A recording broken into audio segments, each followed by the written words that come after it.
ఆంధ్రప్రదేశ్లో సార్వత్రిక ఎన్నికల కౌంటింగ్కు రంగం సిద్ధమైంది. ఎన్నికల సమయంలో చెలరేగిన ఉద్రిక్తతల నేపథ్యంలో ఎన్నికల సంఘం అధికారులు ఈసారి కట్టుదిట్టమైన ఏర్పాట్లు చేశారు. కౌంటింగ్ కేంద్రాల దగ్గర పెద్ద ఎత్తున ఆంక్షలు విధించారు. పార్టీల విజయోత్సవ ర్యాలీలను నిషేధించారు. అలాగే పోలీసులు కూడా గతంలో ఎన్నడూ లేని రీతిలో భద్రతా చర్యలు చేపట్టారు. నాయకుల ప్రకటనలు, సోషల్ మీడియాలో పోస్టింగులపై ప్రత్యేక నిఘా పెట్టారు. ఇక రాజకీయంగా ఇప్పటికే రాష్ట్రం నిప్పుల కుంపటిని తలపిస్తుంది. గెలుపుపై ఎవరికి వారే ధీమా వ్యక్తం చేస్తుండగా ఎదుటి పార్టీలపై ఎన్నికల సంఘానికి ఫిర్యాదులు సర్వసాధారణమయ్యాయి. మరోవైపు ఎన్నికల సమయంలో హాట్ టాపిక్గా మారిన పిన్నెల్లి రామకృష్ణారెడ్డికి సుప్రీంకోర్టులో ప్రతికూల వాతావరణం ఎదురైంది. ఈ పరిణామాలన్నిటిపై ఇవాళ మిడ్ డే డిబేట్లో చర్చిద్దాం. రైట్, ఇదే అంశంపై మనతో పాటు చర్చించడానికి వైసీపీ అధికార ప్రతినిధి తిరుత్తని వేణుగోపాల్ గారు మనతో పాటు ఉన్నారు. అదేవిధంగా రాజకీయ విశ్లేషకులు మన్నెం కోటేశ్వరరావు గారు, అదేవిధంగా బీజేపీ రాష్ట్ర అధికార ప్రతినిధి పూడి తిరుపతిరావు గారు మనతో పాటు ఉన్నారు. ఓకే, ప్రస్తుతం వైసీపీ అధికార ప్రతినిధి తిరుత్తని వేణుగోపాల్ గారు మనతో పాటు ఉన్నారు. వేణుగోపాల్ గారు నమస్కారం అండి. నమస్తే సార్. ఏ నలుగురు కలిసినా రాష్ట్రంలో గెలుపు ఓటముల మీదే చర్చించుకుంటున్నారు. యాక్చువల్గా ఏంటంటే మే 13 ఎన్నికలు అయిపోయినాయి. ఆ తర్వాత నిన్నటి వరకు ఎగ్జిట్ పోల్స్ ఇదే టెన్షన్. కానీ ఎగ్జిట్ పోల్స్ వచ్చిన తర్వాత కూడా సరే ఒక అంచనాకు వద్దాం అనుకున్నారు. ఆంధ్రప్రదేశ్ ఓటర్లందరూ ఒక అంచనాకు వద్దాం అనుకున్నారు. కానీ ఆ ఎగ్జిట్ పోల్స్ కూడా భిన్నాభిప్రాయాలు వ్యక్తం చేసేటప్పటికి ఎవరికి అర్థం కాని ఉత్కంఠ ఎదురైంది. ఏ పార్టీ సరిగా గెలిచిద్ది, ఏ పార్టీ గెలవదు అనే దాని మీద సరైన అవగాహన లేకుండా భిన్నాభిప్రాయాలు ఎగ్జిట్ పోల్స్ వ్యక్తం చేసినాయి. ఇలాంటి సమయంలో గెలుపోవటంపై చర్చ జరుగుతున్న సమయంలో ఎటు చూసి పందాలు భారీగా జరుగుతున్నాయి. ఇటుపక్క ఎన్నికల అధికారులు కట్టుదిట్టమైన భద్రతా చర్యలు ఏర్పాటు చేశామంటున్నారు. కానీ ఎన్నికల తర్వాత ప్రజా తీర్పు అనేది ఈవీఎంలో నిక్షిప్తమై ఉంది. రేపు కౌంటింగ్ జరిగిద్ది. అది సాధారణం, ప్రతిసారి జరిగేది. కానీ ఈసారి ఎందుకు కౌంటింగ్ మీద ఇంత ఉద్రిక్తత వాతావరణం, కౌంటింగ్ మీద అనేక స్టేట్మెంట్లు, కౌంటింగ్ మీద అనేక అనుమానాలు ఎందుకు వ్యక్తం చేస్తున్నారు? పర్టికులర్ మీ పార్టీ ఎందుకు ఎక్కువ వ్యక్తం చేస్తుంది? సజ్జల గారితో సహా ఈ కౌంటింగ్ ప్రక్రియ మీద ఎందుకు అంతే అనుమానాలు? చెప్పండి వేణుగోపాల్ గారు. సార్ మీ గుడ్ నేమ్ సార్? చంద్ర సార్ మీ పేరు? నా పేరు రహీం సార్. వేణుగోపాల్ గారు చెప్పండి. రహీం గారు మీకు అదే విధంగా ప్యానెల్లో పాల్గొంటున్న వివిధ రాజకీయ పార్టీ నాయకులకి, విశ్లేషకులకి, స్వతంత్ర టీవీ ప్రేక్షకులందరికీ నా నమస్కారం. రహీం గారు, ఖచ్చితంగా మా రాజకీయ నాయకులందరూ కూడా ఆశ్చర్యపోవాల్సిన ఇది ఉంది. ఎందుకంటే ఇంత ఎగ్జైట్మెంట్ ఏ ఎన్నికల్లో లేదు. ఇంతే అంటే పోటాపోటీగా ఉంది. కాబట్టి ఒక వ్యక్తి ఒక పక్క ఉంటే మిగతా వైఎస్ఆర్ పార్టీ జగన్మోహన్ రెడ్డి గారు ఒక పక్క ఉంటే మీది కూటమి అంతా ఒక పక్క ఉండడం గత 2014 చూసాము. ఆ 2014లో ఏ విధంగా జగన్మోహన్ రెడ్డి గారి పైన 1.2% ఓటుతో 5 లక్షల ఓటుతో వాళ్ళు గెలవడం జరిగింది 2014. ఆ రోజు భారతీయ జనతా పార్టీ కానీ, జనసేన కానీ, చంద్రబాబు నాయుడు గారు ఇచ్చిన హామీలు కానీ, ఆ హామీలు ఏదైతే జాతీయ పార్టీ మోడీ గారు ఇచ్చిన హామీలు, నేను ప్రధాని అవుతున్నాను, మీకు హోదా ఇస్తాను, మీకు విభజన అంశాలు చేస్తాను, మీరు చాలా నష్టపోయారు, మీ ఆంధ్రప్రదేశ్ నేను మిమ్మల్ని ఆదుకుంటాను, మీరు నన్ను గెలిపించండి అని చెప్పి మోడీ గారు, అదేవిధంగా చంద్రబాబు నాయుడు గారు ఇవన్నీ చూశారు. చంద్రబాబు నాయుడు ఇచ్చిన హామీలు, మళ్ళీ 5 సంవత్సరాలు ఏ విధంగా వాళ్ళు కూటమి విఫలం చెందిందో, ఏ విధంగా ఒకరిని ఒకరు విమర్శించుకున్నారో, మళ్ళీ అదే చంద్రబాబు నాయుడు గారిని మోడీ గారు విమర్శించడము, పవన్ కళ్యాణ్ విమర్శించడం, ఇవన్నీ చూసి మళ్ళీ ఇప్పుడు 2024లో మళ్ళీ అదే కూటమికి ఓట్లు వేయని చెప్పి వచ్చారు. కాబట్టి అదే ఒక పక్క అయితే జగన్మోహన్ రెడ్డి గారు ఈరోజు సంక్షేమం నమ్ముకున్నాడు, అభివృద్ధిని నమ్ముకున్నాడు, రాష్ట్ర ప్రజలు పేదవాడి పక్క నిలబడ్డాడు. ఏ విధంగా పేదవాడు ఈ రోజు సపోర్ట్ చేస్తాడా జగన్మోహన్ రెడ్డి గారు కానీ ఒక ఉత్కంఠ భరితంగా ఈ రోజు రాష్ట్ర ప్రజానికం కానీ, రాజకీయాలు కానీ, విశ్లేషకులు కానీ చూడడం జరుగుతుంది. మేము చెప్తున్నాం ఇప్పుడు ఎగ్జిట్ పోల్స్ గురించి చెప్పారు. ఈరోజు జాతీయ ఎగ్జిట్ పోల్స్ అన్ని కూడా మనం ఎంతవరకు నమ్మొచ్చు అనేది గత 2018లో మధ్యప్రదేశ్ లోను, ఛత్తీస్గఢ్ లోను, రాజస్థాన్ లోను, తెలంగాణలోను, కర్ణాటకలో కానీ అన్ని కేంద్రంలో ఉండే ఏదైతే ఇండియా టుడే కానీ, టైమ్స్ నౌ కానీ ఇలాంటి ఏది కానీ సర్వేలు ఏది కానీ క్యాచ్ చేయలేకపోయినా ఏ పార్టీ వస్తుందని దానికి ఏది వచ్చిన పార్టీ కన్నా వ్యతిరేకంగా చెప్పడం చూడడం జరిగింది. అదేవిధంగా తెలంగాణలో కూడా బీఆర్ఎస్ వస్తుందనో కానీ చెప్పారు, కానీ కాంగ్రెస్ వస్తుందని చెప్పలేదు. కర్ణాటకలో కూడా బీజేపీ వస్తుందని చెప్పారు. రాజస్థాన్ లోనూ కాంగ్రెస్ వస్తుంది, ఛత్తీస్గఢ్ లో కాంగ్రెస్ వస్తుంది, మధ్యప్రదేశ్ లోనూ వస్తుందంటే అవన్నీ ఎత్తిపోయి బీజేపీ కొన్ని చోట్ల, వేరే పార్టీ చెప్పిన చోట కాంగ్రెస్ వచ్చే చోట ఈ సర్వేలన్నీ కూడా మనం చూడడం జరిగింది. దాని తగినట్టు ఈ రోజు 2024లో 2023లో వాళ్ళు చెప్పారు. 2024 మళ్ళీ చూస్తే ఈ సర్వేలు కేంద్ర ఏదైతే జాతీయ సర్వే సంస్థలన్నీ ఈరోజు ఒక పార్టీకి భుజాన్ని ఎత్తుకుంటే చాలా ఏదైతే లోకల్ గా ఉండే పార్టీ సర్వే సంస్థలన్నీ ఒక పార్టీకి భుజాన్ని ఎత్తుకోవడం చూడడం జరిగింది. ఈరోజు ఎన్నికల అధికారి చెప్పినట్టు ఈరోజు టోటల్ ఓట్స్ రాష్ట్రంలో 4,13,33,702 ఉంటే దాంట్లో 81.86% పోలేదు. అంటే 3,38,38,349 ఓట్లు పోలేదు. మేము ఈ రోజు కొన్ని సర్వేలు తీసుకుంటే ఏదైతే ఎగ్జిస్ట్ పోల్ ఇచ్చిన సర్వేలను బట్టి మాకు దాదాపు 60 to 70% పోలైనట్టు చెప్తున్నాయి. అదే విధంగా మహిళలు అయితే 60 to 70, జెంట్స్ అయితే 50 to 60% పోలైనట్టుగా మాకు వచ్చిన సర్వేలను బట్టి మేము చెప్తున్నాం. కానీ జగన్మోహన్ రెడ్డి గారు ఈ రోజు కాదు, 2019 ఎన్నికల్లో గెలిచిన రోజు నుంచి నా మేనిఫెస్టో ఇది, నేను ఇచ్చిన మాట ఇది, నేను దీన్ని కట్టుబడి ఉన్నా అని చెప్పి రావడం, ఏదో ఒకటో రెండో ఆర్థికంగా ముడిపడిన వాటిపైన మాత్రమే కొంచెం తగ్గడం చూడడం జరిగింది. అంటే మేము ఏం చెప్తున్నామంటే ఈరోజు సర్వేలన్నీ పక్కన పెట్టేయండి. అదే విధంగా ఎగ్జిట్ ఇమ్రాన్ గారు, రహీం గారు వినపడుతుందా? కనిపిస్తుందా? కూర్చున్నాం. రహీం గారు వినపడుతుందా? కాకపోతే ఈ వాయిస్ వినపడడం లేదు. వేణుగోపాల్ గారు ఇప్పుడు ఓకేనా? ఇప్పుడు ఓకే. ఓకే, మీరు చెప్పిన సర్వేలన్నీ ఓకే, ఓటింగ్ ప్రక్రియ బాగానే జరిగింది, ఓట్లు బాగానే పడ్డాయి, అధిక మోతాదులో అదంతా ఓకే వేణుగోపాల్ గారు. కాకపోతే కౌంటింగ్ ప్రక్రియ అనేది సహజంగా అధికారులు, పోలింగ్ ఏజెంట్ల మధ్య, భద్రతా చర్యల మధ్య, 3 అంచెల భద్రతా చర్యల మధ్య మొత్తం దానికి సంబంధించి కౌంటింగ్ ప్రతిసారి జరిగింది. ఎప్పుడు కౌంటింగ్ గురించి ఎప్పుడు అనుమానాలు లేవు.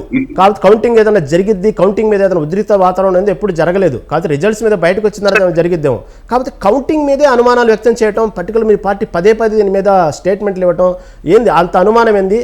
అది నిన్న సజ్జల రామకృష్ణారెడ్డి గారు కూడా చంద్రబాబు ఏదైనా చేయగలడు ఏంది? ఆల్రెడీ క్వశ్చన్ చేశారు కదా, దాన్ని కూడా చెప్తాను, ప్రస్తావిస్తాను. ఈ రోజు మేము ఏం చెప్తున్నామంటే 2014 నుంచి 2019 వరకు చంద్రబాబు నాయుడు గానీ ఆ కూటమి కానీ ఏం చేయలేదు. అది వైఫల్యం చెందింది కాబట్టి 2019లో తిరిగి మాకు ఓటు ఏమని చెప్పి అడగలేదు. వాళ్ళు ఏం లేదు కాబట్టి మళ్ళీ 2024 వచ్చి మాకు ఓటు వేయని అడుగుతున్నారు. సరే ఓటు వేయని అంటే ఓకే, సింగిల్ గా ఎందుకు రాలేకపోతున్నారు? జగన్మోహన్ రెడ్డి గారు రాష్ట్రంలో 5 కోట్ల మంది పైన వ్యతిరేకత ఉంది అంటున్నారు జగన్మోహన్ రెడ్డి గారి పైన. జగన్మోహన్ రెడ్డి గారు అన్ని వర్గ ప్రజలు జగన్మోహన్ రెడ్డి గారిని వ్యతిరేకిస్తున్నారు, వైఎస్ఆర్ పార్టీని వ్యతిరేకిస్తున్నారు అని చెప్తున్నారు. మరి వైఎస్ఆర్ పార్టీని జగన్మోహన్ రెడ్డి గారిని వ్యతిరేకించేటప్పుడు వీళ్ళు కూటమిగా ఏర్పడాల్సిన అవసరం ఏమొచ్చింది? చంద్రబాబు నాయుడు అన్నా ఒంటరిగా రావచ్చు, పవన్ కళ్యాణ్ అన్నా ఒంటరి రావచ్చు, మోడీ గారన్నా ఒంటరిగా రావచ్చు. రాష్ట్రంలో పెద్ద ఎత్తున జగన్మోహన్ రెడ్డి గారి పైన వ్యతిరేకత వస్తుందని వీళ్ళు ఎల్లో మీడియాలో, వీళ్ళు పత్రికల్లో ఊదర కొడుతున్నారు. కానీ సింగిల్ గా రాలేదు. దీన్ని బట్టి ఏమని అర్థం అవుతుంది? జగన్మోహన్ రెడ్డి గారు వీళ్ళకన్నా బలవంతుడు అని అర్థమైంది. సరే కూటమిగా వచ్చారు 3 పార్టీలు కలిపి, గతంలో ఇచ్చిన హామీలు అవన్నీ పక్కన పెట్టండి, అవి నెరవేర్చలేదు, మళ్ళీ విమర్శించుకున్నారు. మోడీ విమర్శించాడు, పవన్ కళ్యాణ్ విమర్శించాడు, చంద్రబాబు నాయుడు అవినీతి గురించి, అవన్నీ కూడా పక్కన పెట్టండి. మళ్ళీ ఏం చెప్తున్నారు వాళ్ళు? కూటమిగా వచ్చు కూడా ఈ రోజు ఎన్నికల్లో నోటిఫికేషన్ ఇక ముందు ఏమన్నా అధికారులు మారుస్తారు, వాళ్ళపైన అలిగేషన్స్ ఉంటాయి. ఎన్నికల నోటిఫికేషన్ ఇచ్చేసిన తర్వాత 39 మంది అధికారులు మార్చిన చోటే వాళ్ళకి ఏమాత్రం అవగాహన లేని ప్రాంతం, అదే విధంగా అక్కడ ఏమి లాండర్ ప్రాబ్లం వస్తుందో తెలియని విషయం, అలాంటి చోట 10 రోజులు ఎన్నికలు 10 రోజుల ముందు అక్కడ అధికారులు మార్చి ఏ విధంగా లాండర్ ప్రాబ్లం రావడం వచ్చింది కారకులైనారు వీళ్ళు. ఈరోజు చంద్రబాబు నాయుడు గారు, పురంధేశ్వర్ గారు ఒత్తిడి తెచ్చి ఎన్నికల అధికారుల పైన 39 మంది అధికారులను మార్చి ఆ 30 ఎక్కడైతే అధికారులు మార్చో అక్కడ లాండర్ ప్రాబ్లం తీసుకురావడం కారకులు ఎవరైనా వాళ్ళే అయ్యారు. అంటే ఈరోజు జగన్మోహన్ రెడ్డి సింగిల్ గా ఎదుర్కోలేక భయపడ్డారు. అదే విధంగా కూటమిగా ఏర్పడినా కూడా అధికారులను అడ్డం పెట్టుకుని ఈ రోజు ఈవీఎంలో ఏదైతే రిగ్గింగ్ ఇంకోటి చేసుకోను వీళ్ళు గెలవాలనే ప్రయత్నాన్ని మేము అడ్డుకోవడం జరిగింది. అంటే అధికారులను మార్చడం, అధికారులను మేనేజ్ చేయటం, అదేవిధంగా దాని మీద కూడా కౌంటింగ్ మీద మీకు అనుమానాలు ఉన్నాయంటున్నారు. సరే, దాని మీద మాట్లాడతాం. ఇదే అంశాన్ని చర్చించడానికి లైన్లో ఉన్నారు మన్యం కోటేశ్వరరావు గారు, రాజకీయ విశ్లేషకులు, ఇదే విషయం చర్చించడానికి ఉన్నారు. కోటేశ్వరరావు గారు నమస్తే, నా పేరు రహీం అండి. కోటేశ్వరరావు గారు, ఎన్నికలు అయిపోయి మే 13 ఎన్నికలు అయిపోయినాయి. ప్రజా తీర్పు అనేది నిక్షిప్తంగా ఈవీఎంలలో ఉంది. కామన్గానే ఓటింగ్ ప్రక్రియ అనేది దానికి సంబంధించిన ప్రక్రియ మొత్తం రేపు కౌంటింగ్ ప్రక్రియ అనేది జరుగుతుంది, రేపు 4వ తారీఖు. కాకపోతే ఈ పార్టీలు పదే పదే కౌంటింగ్ మీద అనుమానాలు వ్యక్తం చేస్తున్నాయి, కౌంటింగ్ భద్రత మీద అనుమానాలు వ్యక్తం చేస్తున్నాయి, ఎన్నికల కమిషన్ మీద అనుమానాలు వ్యక్తం చేస్తున్నాయి. ఇటువంటి ఎప్పుడు మనం చూడలేదు. దీని మీద ఏమంటారు? ఇప్పుడు కౌంటింగ్ మీద, ఎన్నికల కమిషన్ మీద అనుమానాలు వ్యక్తం చేయటం అనేటువంటిది ముందుగానే, అంటే పోటీ టైట్ గా ఉన్నప్పుడు, ముఖ్యంగా ఆంధ్రప్రదేశ్ ఎన్నికల్లో నువ్వా నేనా అనే పరిస్థితి ఉన్నప్పుడు ఒక ఎలిబిని సృష్టించుకోవడానికి అధికారంలో ఉన్నటువంటి పార్టీ కావచ్చు, లేదా ప్రతిపక్షంలో ఉన్నటువంటి కూటమికి చెందినటువంటి వాళ్ళు కూడా, నేను అనుకోవడం ఒక ఎలిబిని సృష్టించుకోవడానికి రేపు ఏదైనా ఫలితాలు వాళ్ళకి అనుకూలంగా రాకపోయేట్లయితే దాన్ని ఒక సాకుగా చెప్పేందుకు ఒక అవకాశంగా పెట్టుకుంటున్నారనేటువంటిది నా అభిప్రాయం.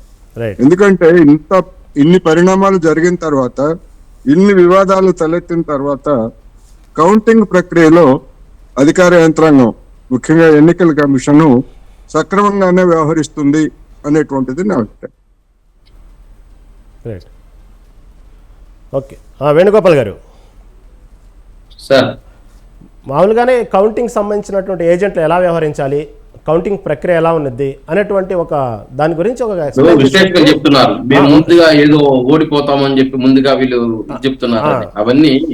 ఓకే, దాని గురించి చెప్పేటప్పుడు సజ్జల గారు చేసిన స్టేట్మెంట్స్ అంటే కౌంటింగ్ ఏజెంట్లకు ఎవరైతే ఉన్నారో వాళ్ళకి సలహాలు ఇస్తూ, ఎవరైతే రూల్స్గా మాట్లాడే వాళ్ళు వద్దు, రూల్స్ ప్రకారం నడిచే వాళ్ళు వద్దు, అవసరమైతే దానికి వాదించే వాళ్ళు కావాలి, గట్టిగా నిలబడే వాళ్ళు కావాలి అనే దాని మీద ఆల్రెడీ టీడీపీ నాయకులు వెళ్ళి ఎన్నికల కమిషన్కి స్టేట్మెంట్ ఇవ్వడం జరిగింది. మళ్ళీ నిన్న ఒక ప్రెస్ మీట్ పెట్టేసి నిన్న కౌంటింగ్ ఏజెంట్లతో అలా కాదు, మనం ఎంత ఆవేశ పరిస్థితులు వచ్చినప్పటికీ కూడా మనం తొందరపడకూడదు, అక్కడ వాతావరణం మనం చెడగొట్టిన వాళ్ళం అవ్వకూడదు, దానివల్ల మనం నష్టపోతాం అనుకుంటే ఇంకో స్టేట్మెంట్ ఇచ్చారు. దీని మీద సజ్జల రెండు రకాలుగా స్టేట్మెంట్ అభిప్రాయం ఏంటి సార్? ఇక్కడ మేము ఎన్నికల అధికారుల పైన ఎందుకు అనుమానిస్తున్నామంటే, వీళ్ళు అధికారులు మార్చుకొని అక్కడ లా అండ్ ఆర్డర్ ప్రాబ్లం వచ్చి ఏదైతే ఇన్ని కేసులు ఓకే, దీని మీద అలాగే ఉండండి. ఇంకో గెస్ట్ మనకు యాడ్ అయ్యారు, పూడి తిరుపతిరావు గారు, బీజేపీ రాష్ట్ర అధికార ప్రతినిధి. నమస్తే అండి తిరుపతిరావు గారు. అందరికీ నమస్కారం రవీంద్ర గారు. నమస్తే అండి. ఓకే, అలాగే ఉండండి. వేణుగోపాల్ గారు మాట్లాడుతున్నాను, మళ్ళీ మీ దగ్గరకు వస్తాను. వేణుగోపాల్ గారు చెప్పండి. సార్, ఈరోజు ఇన్ని అరాచకాలు, ఇన్ని కేసులు రావడానికి కారణం ఏమైంది? అధికారులు మార్చారు. కూటమి ఏదైతే ఒత్తిడితో అధికారులు మార్చడం జరిగింది. ఏదైతే 39 మంది అధికారులు మార్చి 1370 మంది పైన నిందితులుగా పెట్టడము, అదేవిధంగా 124 మంది పైన అరెస్ట్ చేయడము, 41 కింద 94 మందికి నోటీసులు ఇవ్వడము, అదే విధంగా ఈ లా అండ్ ఆర్డర్ ప్రాబ్లం తెచ్చిన దాని వల్ల ఇన్ని ఇష్యూస్ జరిగినప్పుడు ఎందుకు అనుమానించకూడదు? వీళ్ళు అధికారులు మార్చుకొని అక్కడ law and order problem control చేస్తే కూటమి, అదే విధంగా చంద్రబాబు నాయుడు గారు పురంధేశ్వరి ఏదైతే అధికారులు ఏమన్నారు వాళ్ళు వేయించుకున్నారు కాబట్టి వీళ్ళు law and order problem control చేస్తే ఓకే చేశారండి. ఇక్కడ ఇష్యూ ఏమి, వీళ్ళు ఇక్కడ దొంగోట్లు వేసుకోవాలి, రిగ్గింగ్ చేసుకోవాలని చెప్పి అధికారులు మార్చుకున్నారని కాబట్టి అక్కడ లా అండ్ ఆర్డర్ ప్రాబ్లం వచ్చింది. ఎందుకు వచ్చింది ఆ లా అండ్ ఆర్డర్ ప్రాబ్లం? దాన్ని అబ్జర్వ్ చేయాలి. ఇప్పుడు ఒక ఎన్నికల అధికారి ఆ రోజు సాయంకాలం ఏం చెప్పంటే 6-7 చోట్ల ఇష్యూ జరిగినాయి, ఈవీఎంల పైన ఇది జరిగినాయి అన్నారు. ఒక్క ఇష్యూ మాత్రమే చూపించి దానిపైన మాత్రమే కేసు తీసుకున్నారు. మిగతా 6-7 ఇష్యూలు ఎందుకు చూపించలేదు? ఎందుకు నోటిఫై చేయలేదు? ఎన్నికల అధికారి చెప్పారే కానీ దాన్ని రిలీజ్ చేయాలి కదా. ఇది మాత్రం సీసీ కెమెరా ఎందుకు రిలీజ్ చేశాడు, మిగతా ఎందుకు రిలీజ్ చేయలేకపోయారు? వాటంతా కూడా రిలీజ్ చేయాలి కదా. ఇవన్నీ అనుమానాలే కదా. రేపు ఏమంటే ఈరోజు వాళ్ళు 0.85% ఉన్న బీజేపీకి 10 సీట్లు ఇచ్చాడంటే చంద్రబాబు నాయుడు, ఆయన ఏమో తెలివి తక్కువైనవాడు కాదు, మేధావి. వాళ్ళు ఏ విధంగా వాడుకోవాలో ఆ విధంగా వాడుకుంటాడు. అదే జనసేన పార్టీని 4%, ఆయనకి 21% ఎందుకు ఇచ్చాడంటే ఆయనకి తెలుసు ఏ విధంగా వాడుకోవాలి, ఏ పార్టీకి ఎప్పుడు వాడుకోవాలి, ఇప్పుడు వెన్నుపోటు పడవాలనేది చంద్రబాబు నాయుడుకి బాగా ఆదిత్యమైన మనిషి. కాబట్టి మేము ఏమంటే అదే మా అనుమానాలు ఎన్నికల అధికారులను అడ్డం పెట్టుకుని ఈరోజు ఏ విధంగా ఎన్నికల్లో సవనీయం ఏదైతే ప్రశాంతంగా జరగనీయకుండా చేశారో అదే విధంగా రేపు రిగ్గింగ్ ఏదైతే కౌంటింగ్ ప్లేస్ లో కూడా లా అండ్ ఆర్డర్ ప్రాబ్లం తీసుకొస్తారు, ప్రశాంతంగా జరగనీయదని చెప్పి ఉద్దేశంతోనే అదే విధంగా ఎన్నికల అధికారులు కూడా వాళ్ళకి ఒక బానిసల్లాగానో లేదా వాళ్ళకి ఇదిలాగానో పనిచేయడం జరుగుతుంది. వాటిని అంతా కూడా ఖండిస్తే విధంగా చెప్తున్నాం. ఇప్పుడు పోస్టల్ బ్యాలెట్ గురించి మామూలుగా జాతీయ ఏదైతే సెంట్రల్ కేంద్రం ఇచ్చిన ఎన్నికల అధికారి ఏమి ఇచ్చాడు, ఒక గెజెట్ ఆఫీసర్ ఆయన స్టైల్, ఆయన డిసిగ్నేషన్ అన్ని రాయాలి. చర్చిద్దాం వేణుగోపాల్ గారు. దాని మీద వ్యవస్థని ఎలా మేనేజ్ చేస్తున్నారు ఏందనేది మీరు చెప్పుకొస్తున్నారు, కరెక్ట్. దాని మీద వద్దాం. తిరుపతిరావు గారు, తిరుపతిరావు గారు. చెప్పండి. నమస్తే అండి. తిరుపతిరావు గారు, వేణుగోపాల్ గారు చెప్పినట్టు పురంధరేశ్వరి గారు ఆల్రెడీ వ్యవస్థను మెయింటైన్ చేస్తారు, అధికారులను మార్చారు, అయినప్పటికీ కూడా ఘర్షణలు జరిగినాయి అని చెప్తున్నారు. అదేవిధంగా రేపు కౌంటింగ్ విషయంలో కూడా ఇలాంటి మేనేజ్మెంట్, ఇలాంటి వ్యవస్థను మేనేజ్ చేస్తారనే అనుమానం వైసీపీ వ్యక్తం చేస్తుంది. నిజంగా అలాంటి అవకాశం ఉండిద్దంటారా, లేకపోతే ఏమంటారు? ముఖ్యంగా రహీం గారు, వైసీపీ నిన్నటి నుండి ఒక రకంగా పలాయనం చిత్తగించింది. అంటే ఇంతవరకు మేకపోతు గాంభీర్యాన్ని ప్రదర్శిస్తూ వచ్చి ఎప్పుడైతే ఎగ్జిట్ పోల్స్ లో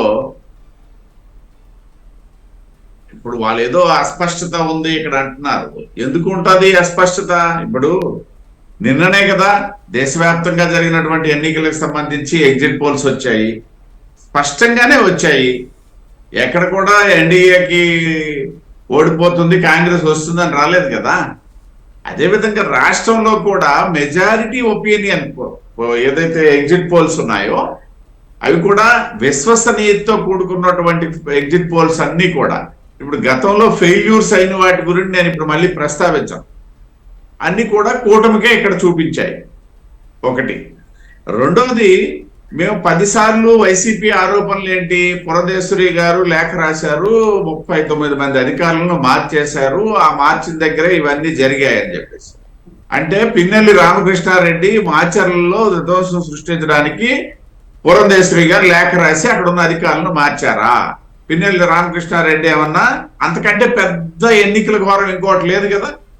ఏదైతే బూత్ క్యాప్చరింగ్ కాకుండా ఈవీఎం ధ్వంసం అనేది ఇప్పుడున్నటువంటి పరిస్థితుల్లో అతి పెద్ద ఎన్నికల నేరం.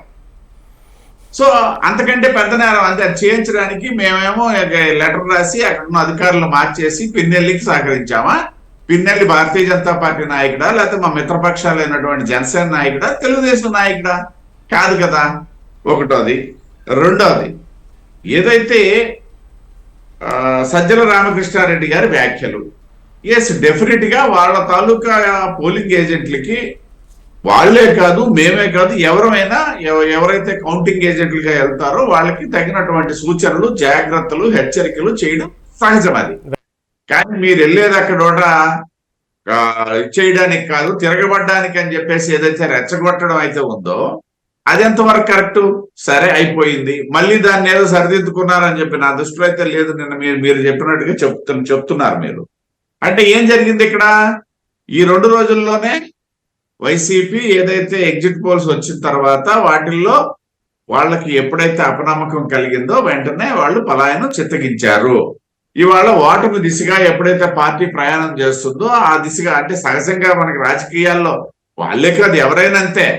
ఇప్పుడు కాంగ్రెస్ పార్టీ కూడా మొన్న ఏం చెప్పింది, ఆల్ ఇండియా లెవెల్లో మేము ఎగ్జిట్ పోల్ సంబంధించి వచ్చినటువంటి చర్చల్లో పాల్గొనమని చెప్పింది.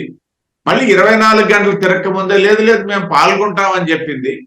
పాల్గొంటూ నిర్ణయం చెప్పింది ఎగ్జిట్ పోల్స్ అసలు మేము పరిగణలోకి తీసుకోము, ఎగ్జిట్ పోల్ తాలూకా ఫలితాలు మా లెక్కలోనే కాదు, మేము రేపు పొద్దున అధికారంలోకి రాబోతున్నామని చెప్పింది. అంటే ఇవన్నీ సహజంగా చెప్తారు, రాజకీయ పార్టీ చెప్పేది ఆ పరిస్థితిలో ఉండేటప్పుడు. కానీ రేపు జరగబోయేది ఏంటి? క్లియర్ గా ఇంకా 24 గంటలు కూడా అక్కర్లేదు మనకి. ఆల్మోస్ట్ ఆల్ రేపు ఉదయం 10 గంటలు 11 గంటలు అయ్యేసరికి సబ్జెక్టు కరెక్షన్ ఇప్పుడే మన ఎలక్షన్ కమిషనర్ గారు కూడా చెప్పారు. అంటే తిరుపతిరావు గారు, అంటే వేణుగోపాల్ గారు చెప్పడం ఏంటంటే 0.8% ఉన్నటువంటి బీజేపీకి 10 సీట్లు ఇచ్చి, అలాగే జనసేనకి అన్ని సీట్లు 21 సీట్లు ఇచ్చి, ఇవన్నీ కూడా బీజేపీ సపోర్ట్ కోసమే, ఇలా వ్యవస్థని మెయింటైన్ చేయడం కోసమే. అదే మా అనుమానం. కౌంటింగ్ విషయంలో కూడా ఆయన చంద్రబాబు ఇచ్చోడం కాదు, కాబట్టే ఆయన 0.8% ఉన్నటువంటి బీజేపీకి అన్ని సీట్లు ఇచ్చింది. అంటే ఎందుకంటే వాళ్ళు సపోర్ట్ కోరుకుంటుంది, వ్యవస్థను మేనేజ్ చేస్తారు, ఫస్ట్ నుంచి ఇలా మేనేజ్ చేశారు అంటూ పురంధేశ్వరి చేసిన ఉదాహరణ కానివ్వండి, రేపు కౌంటింగ్ ప్రక్రియలో కూడా అనుమానాలు వ్యక్తం చేస్తున్నారు. ఇక్కడ 0.86% బీజేపీ ఓటు బ్యాంక్ గురించి అంటే వీళ్ళకి వచ్చిన సమస్య ఏంటంటే అమావాస్య నాడు ఆవిర్భవించి పున్నమ నాడు పొడంలో కలిసిపోయే పార్టీ లెక్కన వీళ్ళు ఆలోచన చేస్తున్నారు. భారతీయ జనతా పార్టీ 0.86% గత ఎన్నికల్లో వచ్చింది తప్పిస్తే ఈ రాష్ట్రంలో 18% ఓట్లతోని 1990 నాడే నిలదొక్కున్నటువంటి పార్టీ భారతీయ జనతా పార్టీ. ఆ రోజుకి ఈ పార్టీ లేదు, ఈ పార్టీ రేపు ఉంటుందో తెలియదు. వాళ్ళు చెప్పినటువంటి సంఖ్యల ఆధారంగా మీరు ప్రశ్నిస్తే మేము చెప్పే సమాధానం ఇదే. మాకు ఇక్కడ ఓటు బ్యాంక్ ఒకప్పుడు 18% ఉంది. పార్టీ గెలుస్తుంది అనేసి అంటే ఓటు బ్యాంక్ ఒకవైపు వెళ్తుంది, పార్టీ ఓడుతుంది అంటే ఇంకొక వైపు వెళ్తుంది. అది సహజంగా ఓటర్ తాలూకా సైకాలజీ అది. ఇవాళ వైసీపీ కూడా వైనాట్ 175 వైనాట్ 175 అని చెప్పి ఇప్పుడు ఎక్కడికి వచ్చింది? అది వైనాట్ 75కి వచ్చింది. అది వైనాట్ 75 కూడా కాదు, వైనాట్ 55కి వచ్చింది అన్నమాట. అంటే నేనేం చెప్తున్నానంటే అసందర్భమైనటువంటివి, చరిత్రని పూర్తిగా రాజకీయ పార్టీ తాలూకా చరిత్రని పూర్తిగా అవగాహన కల్పించుకోకుండా ఏదో తూతూ మంత్రంగా మన జరిగినటువంటి ఎన్నికల తాలూకా అది ప్రమాణంగా తీసుకొని, నేను ఇందా చెప్పినట్టుగా 1998 నాటికి పార్టీ లేదు, ఈ పార్టీలో ఉన్న చాలా మంది లీడర్స్ లేరు. కాబట్టి వాళ్ళు మాట్లాడేదాన్ని ప్రామాణికంగా తీసుకొని భారతీయ జనతా పార్టీకి ప్రశ్నిస్తామని అంటే మా దగ్గర సమాధానాలు సవాలక్ష ఉంటాయి. అంటే తిరుపతిరావు గారు వేణుగోపాల్ లైన్ లో ఉన్నాడు. తిరుపతిరావు గారు అంటే ఇక్కడ వేణుగోపాల్ గారు డెవలప్మెంట్ చూసి 18% ఓటు డెవలప్ అవ్వాలా, 18% ఓటు 0.85% రావాలా వీళ్ళు అభివృద్ధి చేస్తుంటే వేణుగోపాల్ అడుగుదాం. అంటే తిరుపతిరావు గారు డెవలప్ అవుతుంది కదా, చూడండి రేపు టైం చూడండి. రైట్ మాట్లాడదాం. తిరుపతిరావు గారు అంటే ఇప్పుడు ఎవరో వేణుగోపాలరావు గారు చెప్పారో లేకపోతే సజ్జల రామకృష్ణారెడ్డి గారు చెప్పారో కౌంటింగ్ ప్రక్రియ మీద అనుమానం అనేది ఒక ఎత్తు, కాన్సెప్ట్ పక్కన పెట్టండి. పౌర హక్కుల సంఘం కూడా మొత్తం జాతీయ స్థాయిలో పౌర హక్కుల సంఘం కూడా సమావేశం ఏర్పాటు చేసుకొని కౌంటింగ్ ప్రక్రియ మీద అనుమానాలు వ్యక్తం చేస్తూ ఢిల్లీకి వెళ్ళి ఎన్నికల కమిషన్ అధికారి కంప్లైంట్ పెట్టుకునే సందర్భాలు కూడా ఉన్నాయి. ఈసారి ఎందుకు వచ్చింది ఆ విధంగా చెప్పండి తిరుపతిరావు గారు. రహీం గారు, నేను వైసీపీ గురించి అయితే కొద్దిగానే మాట్లాడాను, కానీ ఈ కమ్యూనిస్ట్ ఓరియంటెడ్ భావజాలం కలిగినటువంటి వ్యక్తులు వాళ్ళ తాలూకా చర్యల గురించి అయితే మేము పూర్తిగా పట్టించుకోవాల్సిన పని లేదు, పట్టించుకోవట్లేదు, మేము పట్టించుకోము. వాళ్ళు ఎక్కడో వాళ్ళ ఉనికి కోల్పోయి ఈవేళ అయ్యో రామా అనుకోని కూర్చున్నటువంటి సందర్భంలో నేను అయ్యో రామా అంటున్నాను, గుర్తుపెట్టుకోండి. అయ్యో రామా అనుకొని కూర్చున్నటువంటి కమ్యూనిస్ట్ భావజాలంతో కలిగినటువంటి సంస్థలు చేస్తున్నటువంటి చర్యలు, వారి తాలూకా చేష్టలు, ఇవన్నీ కూడా ఇవాళ భారతీయ జనతా పార్టీ పట్టించుకోదు. రహీం గారు రైట్ కోటేశ్వరరావు గారు చెప్పండి సార్. ఈసారి ఎన్నికల కమిషన్ ఎన్నో అంటే ఎన్నికల కోడ్ సంబంధించినటువంటి కొన్ని ఈ విధంగా ఉండాలి, ఈ విధంగా మాట్లాడొద్దు, ఇవన్నీ కొన్ని రూల్స్ పెట్టిన తర్వాత కూడా కొంతమంది క్రాస్ చేశారు, దానికి సంబంధించిన నోటీసులు వచ్చినాయి. అయినప్పుడు కూడా అమిత్ షా లాంటి వ్యక్తులు, మోడీ లాంటి వ్యక్తులు కోడ్ని క్రాస్ చేశారు, అయినా వాళ్ళకి నోటీసులు ఇవ్వలేదంటూ కొన్ని స్టేట్మెంట్లు వస్తున్నాయి. అదేవిధంగా పౌర హక్కు సంఘాలు కూడా మొత్తం ఒక ఏకీకృతమయ్యి దీనికి సంబంధించి కౌంటింగ్ ప్రక్రియ, ఎలక్షన్ ప్రక్రియ అనుమానం వ్యక్తం చేస్తూ ఢిల్లీ ఎన్నికల కమిషన్ కలవటం కూడా జరిగింది. దీన్నేమంటారు? ఎవరికైనా అనుమానాలు కలుగుతున్నాయి. ఎన్నికల కమిషన్ నియామక పద్ధతిని మార్చారు, సుప్రీంకోర్టు సంబంధించినటువంటి జడ్జి లేకుండా చేశారు. అదేవిధంగా కౌంటింగ్ కు సంబంధించి వెంటనే వివరాలు ఇమ్మనే దానికి సుప్రీంకోర్టు కూడా లేదు, మేమేం జోక్యం చేసుకోలేమని చెప్పింది. ఇట్లా అనేకమైనటువంటి అనుమానాలు తలెత్తినప్పుడు అనుమానాలు వ్యక్తం చేయటం దేశద్రోహం కాదు, అది దేశం కోసం ధర్మం కోసం చేసేటువంటిది తప్ప పౌర హక్కుల సంఘాలైనా లేకపోతే మరొకళ్ళైనా అటువంటి పరిస్థితి కలిగినందుకు ఎందుకు తెచ్చుకున్నాము, కేంద్ర ప్రభుత్వం లేదా కేంద్రంలో ఉన్నటువంటి అధికార పార్టీ అనేటువంటిది వాళ్ళు ఆత్మశోధన చేసుకోవాలి. గతంలో అనేకమైనటువంటి ఇట్లాంటి అంటే బీజేపీ ప్రతిపక్షంగా ఉన్నప్పుడు కూడా ఇలాంటి అనేకమైనటువంటి అనుమానాలు వ్యక్తం చేసింది. అనుమానాలు వ్యక్తం చేయడం అదేం తప్పు కాదు, దేశద్రోహం కాదు కదా. అంటే ఈరోజు జయరాం రమేష్ గారు కూడా అమిత్ షా స్వయంగా కొంతమంది కలెక్టర్లకు ఫోన్లు చేసి ఎలా మెయింటైన్ చేయాలి, కౌంటింగ్ రోజు ఎలా ఉండాలి అని వార్నింగ్లు ఇచ్చారు అని ఒక స్టేట్మెంట్ రిలీజ్ చేయటం, దానికి ఎన్నికల కమిషన్ మీ దగ్గర రుజువులు ఉన్నాయా, ఆధారాలు ఉన్నాయా, కలెక్టర్లకు ఫోన్లు చేసినట్టు అంటాం, ఇవన్నీ ఎప్పుడు లేని కొత్త పోకడలు, కొత్త కంప్లైంట్స్ వస్తూ ఉన్నాయి. ఏమంటారు? ఎస్, ఇప్పుడు గతంలో ఎన్నడూ లేనటువంటి కొత్త పరిణామాలు జరుగుతున్నాయి. ఒక ప్రధానమంత్రి ఎన్నికల ప్రచారంలో పచ్చి అవస్థలు మాట్లాడటం అనేటువంటిది గత ఎన్నికల్లో ఎప్పుడు జరగలేదు. అదేవిధంగా ఎన్నికల కోడ్ ఉల్లంఘించారు ప్రధానమంత్రి అని చెప్పేసి చేసినటువంటి ఫిర్యాదుల్ని ఎన్నికల కమిషన్ సీరియస్ గా తీసుకోకుండా పార్టీల అధ్యక్షులకి మీ వాళ్ళని జాగ్రత్తగా ఉంచుకోండి అని చెప్పేసి చెప్పింది తప్ప ఏ విధమైనటువంటి చర్యలు తీసుకోలేదు. అందుకని ఎవరికి ఉండేటువంటి అనుమానాలు వాళ్ళకి ఉంటాయి, అనుమానించడమే తప్పేం కాదు కదా. అమిత్ షా గారు ఫోన్ చేయలేదు అంటున్నారు, చేయకపోతే దాని ఫలితాలు ఏమిటో ఒకవేళ నిజంగా కలెక్టర్లు కానీ లేకపోతే వాళ్ళందరూ కానీ ఎట్లా ఉంటారు, వ్యవహారం ఏమిటనేటువంటిది రేపు ఎన్నికల కౌంటింగ్ లో తెలుస్తుంది. ఒకవేళ లేదు, నిష్పక్షపాతంగా ఉన్నారు, నరేంద్ర మోడీ గారు లేదా అమిత్ షా గారు అని అంటే నిష్పక్షపాతంగానే ఉంటారు. జనం కూడా దాన్ని గ్రహిస్తారు. ప్రతిపక్షాలు తప్పుడు వార్తలు చెప్పాయి లేదా ప్రధానమంత్రి నరేంద్ర మోడీ గారు చెప్పినంత 100% సత్యం అని చెప్పేసి జనం అనుకుంటారు. దానిలో ఏముంది, దాన్ని తప్పు పెట్టాల్సింది ఏముంది? రైట్. ఓకే, వేణుగోపాల్ గారు సార్ పిన్నెల్లి రామకృష్ణారెడ్డి విషయంలో చివరికి హైకోర్టు ఆంక్షలు విధించిన తర్వాత మళ్ళీ ఒక టీడీపీ పార్టీ సంబంధించిన వాళ్ళు సుప్రీంకోర్టు వరకు కూడా వెళ్ళారు. చివరికి సుప్రీంకోర్టు కూడా కౌంటింగ్ కేంద్రం వద్దకు అసలు ఆ సైడే వెళ్ళొద్దంటూ పిన్నెల్లి రామకృష్ణారెడ్డి మీద ఆంక్షలు విధించినట్టు ఈరోజు తీర్పులు వచ్చింది. ఏమంటారు దీని గురించి? పిన్నెల్లి నిన్న మొన్న ఉండే ఇన్ఫర్మేషన్ ప్రకారం 6వ తేదీ వరకు సడన్ గా ఇచ్చారు, ఆయనకి బెయిల్ ఇవ్వడం జరిగింది. ఈ రోజు ఏదో కొత్తగా ఎన్నికలు దీనికి వెళ్ళకూడదు అని ఏదో చెప్తున్నారు. చూద్దాం, కరెక్ట్ ఇన్ఫర్మేషన్ మా దగ్గర లేదు. ఏమి కరెక్ట్ ఇన్ఫర్మేషన్ కాబట్టి దాని గురించి నేను మాట్లాడదలేదు.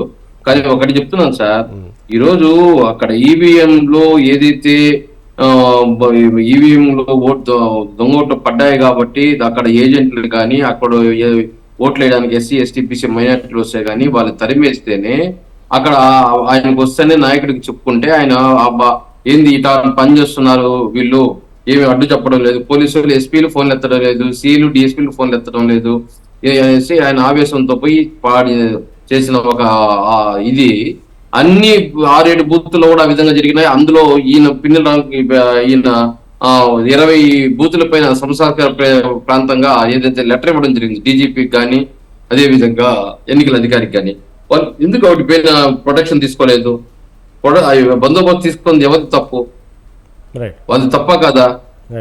ఇంకా వాళ్ళు బందోబస్తు తీసుకోవాలి, వాడు ప్రొటెక్షన్ చేయనప్పుడు ఈయన నిర్వీర్యం పనికి వచ్చి ఈయన ఇరకపోవడం జరిగింది అక్కడ. అంటే ఆవేశంగా ఉంటారు, ఏమి వీళ్ళు పోలీస్ అధికారులు కానీ ఎన్నికల అధికారులు కానీ పట్టించుకోవడం లేదు, మనం అర్జీలు ఇచ్చినా ఫోన్లు చేసినా రెస్పాండ్ కావడం లేదు అనేసి ఒక ఆవేశపూర్తిగా చేసుకున్న ఒక దీనికి ఇప్పుడు ఆయనకి చుట్టేసారే కానీ మిగతా చేసిన సంస్థాత్మక ప్రాంతాలు ఆల్రెడీ నోటిఫై చేసి లెటర్ ఇస్తే దానిపై ఎందుకు బందోబస్తు తీసుకోలేదు, ఎందుకు యాక్షన్ తీసుకోలేదు? వాటికి సమాధానం ఎవరు చెప్పేవాళ్ళు? అంటే టోటల్ బందోబస్తు కానీ అధికారులు కానీ ప్రతిదీ మీకు పార్టీకి వ్యతిరేకంగా వెళ్ళాయనేది మీరు కంప్లైంట్ చేస్తున్నారు. వాస్తవంగా కొన్ని చూసుకుంటే ఇటు పిన్నెల్లి రామకృష్ణారెడ్డి వ్యవహారంలో కూడా తీర్పు మీకు వ్యతిరేకంగానే ప్రతికూలంగానే వచ్చింది. అదేవిధంగా పోస్టులకు సంబంధించిన బ్యాలెట్ పత్రాల మీద కూడా సిగ్నేచర్స్ లేనివి కౌంట్ చేయాలంటూ కూడా అది కూడా తీర్పు మీకు వ్యతిరేకంగా వచ్చింది. వరుసగా మీకు మీ పార్టీకి ఇలా వరుసగా వస్తున్నాయి. అసలు నిజంగానే ఆ పోస్టల్ బ్యాలెట్ సంబంధించిన ఓట్ల మీద కేవలం కూటమికే పడ్డాయి అని మీరు ఎందుకు అనుకుంటున్నారు? దాని మీద మీ పార్టీ దాన్ని అనవసరం మాకు ఎవరు అయితే మా కేంద్ర ఎన్నికల అధికారి ఏమైతే ఫాలో అవుతున్నారో అన్ని రాష్ట్రాల్లో అదే మేము ఫాలో అవుతున్నాం అడుగుతున్నాం. సింపుల్ గా చెల్లుబాటు అయింది అంటుంది, వేరే సపరేట్ రూల్స్ రెగ్యులేషన్స్ వద్దు. చెల్లుబాటు అయింది. దేశవ్యాప్తంగా కేంద్ర ఎన్నికల అధికారులు ఏం ఫాలో అవుతున్నారో దాన్ని ఫాలో అవ్వమంటున్నాం. దాంట్లో ఫాలో అవడానికి ఏమి ప్రాబ్లం? అదే ఎన్నికల అధికారే కదా చెప్పింది, అది చెల్లిద్దని చెప్పారు. మళ్ళీ కోర్టుకు వెళ్ళారు, కోర్టు కూడా దాన్ని చెల్లిద్ది కౌంట్ చేసుకోవచ్చు అన్నారు కదా. గెజెట్ ఆఫీసర్ ఆయన ఖచ్చితంగా ఉండాలి, ఆయన ఏ ర్యాంకు ఆయన సంతకము సీలు ఉండాలి. ఎవరో ఒకటి అనామకుడు పెట్టేస్తే వాడిని వెరిఫై చేసుకోవాలా? ఎవరో ఒకటి అనామకుడు గెజెట్ ఆఫీసర్ సంతకం పెట్టేస్తాడు, వాడు సీలు వాడి డిసిగ్నేచర్ రాయకపోతే ఎవరిని అది కరెక్టా కాదని ఏ విధంగా మనం ఇదనుంటాము? అది తప్పు. ఇప్పుడు దేశవ్యాప్తంగా ఏ విధంగా ఫాలో అవుతున్నారో ఈ రాష్ట్రంలో కూడా అదే ఫాలో అవ్వాలి. అప్పుడే ఎన్నికల అధికారులకు గౌరవం ఉంటుంది, కానీ ఆ ఎన్నికల వ్యవస్థకి ప్రజాస్వామ్యానికి ఒక గౌరవం ఉంటుంది. ప్రజాస్వామ్యబద్ధంగా ఎన్నికలు జరిగాయనేసి ఈరోజు వీళ్ళు ఇష్టం వచ్చినట్టుగా వీళ్ళు రూల్స్ మార్చుకుంటారు, ఏ రాష్ట్రానికి ఆ రాష్ట్రంగా మార్చుకొని పోతే అది ఖచ్చితంగా వ్యతిరేకిస్తుంది. అది ఇంకో విషయం ఏమంటే ఇంకా 3 సంవత్సరాలు కేంద్ర ఎన్నికల అధికారికి టైం ఉంటే ఆయన ఈ ఎన్నికలకు ముందు ఒక 3 నెలల ముందు రాజీనామా చేసి వెళ్ళిపోయాడు. ఎందుకు వెళ్ళిపోయాడు? ఆయన పైన కూడా ఒత్తిడి ఉంది. ఇవన్నీ $1 మిలియన్ క్వశ్చన్స్ ఉన్నాయి, సమాధానం చెప్పాలి వీళ్ళు. ఇంకా 3 సంవత్సరాల టైం ఉండే వ్యక్తి రాజీనామా చేసి కేంద్ర ఎన్నికల అధికారి ఎందుకు వెళ్ళాడు? కొత్త ఆయన ఎందుకు అపాయింట్ చేసుకున్నారు? ఆయన పైన ఏం ప్రెజర్ పెట్టారు? మేము చెప్పడం ఏమంటే ఇటు జగన్మోహన్ రెడ్డి గారు పేదవాడికైన సంక్షేమాన్ని అభివృద్ధి అందించాడు. అదే పేదవాడు ఈ రోజు జగన్మోహన్ రెడ్డి గారికి 24 ఎన్నికల్లో అండగా నిలబడడం జరిగింది. వీళ్ళు ఏమి ప్రజాస్వామ్యబద్ధంగా ఎన్నికలు జరిపినా జరగకపోయినా ప్రజలు అనేది మా పక్కన ఉంటారు. ఖచ్చితంగా మేమే వీళ్ళు ఎన్ని కుట్రలు కుతంత్రాలు చేసినా ఖచ్చితంగా గెలవడం అనేది మేమే ఉంటారు. ఓకే రైట్ ఓకే మీ పార్టీ ఎవరి అభిప్రాయాలు వాళ్ళ నమ్మకం వాళ్ళే. ఓకే తిరుపతిరావు గారు టోటల్గా చూసుకుంటే ఎగ్జిట్ పోల్స్ మీద మీకు గట్టి నమ్మకం ఉందా ఇప్పుడు వచ్చిన ఎగ్జిట్ పోల్స్ మీద?